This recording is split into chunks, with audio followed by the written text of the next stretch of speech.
A, quote, People's Tribunal gathering in Belgium says President Duterte is guilty of rights violations, but the palace is shrugging it all off, noting that the tribunal carries no official weight or personality. Maricel Halili has the story.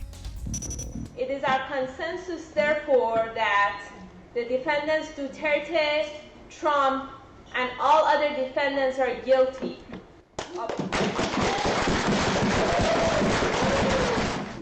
of all the charges specified in the indictment, and as such, they are accountable for crimes against humanity, war crimes, and violations of law and legal instruments referred to in this indictment. This is the verdict of the International People's Tribunal against President Rodrigo Duterte.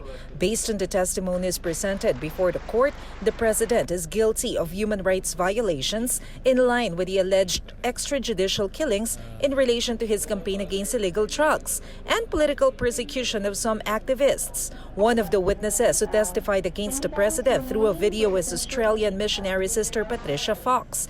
President Duterte criticized Sister Fox in several occasions for participating in political demonstrations in the country, despite being a foreign national. What defendant Duterte has done and continues to do is a genocidal war against the majority of exploited sectors in the Philippines, especially the indigenous peoples. But Malacañang belittles the tribunal, calling their decision a sham. That's a sham decision. It has no official sanction. The validity of the findings will depend on the credibility of the tribunals. I'm in this field of law. I do not know who sat there. They appear to be a propaganda body of the international left, if not the... and therefore, we set it aside as being a useless piece of propaganda against the government.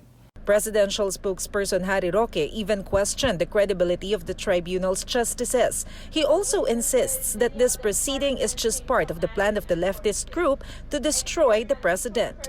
Pero tinitingnan ko yung roster, di ko po talaga kakilala. It's really just leftists, who happen to be white, sympathetic to the Philippine left. Grabe po kasi talaga yung networking ng Philippine left with left groups as well, particularly in Europe.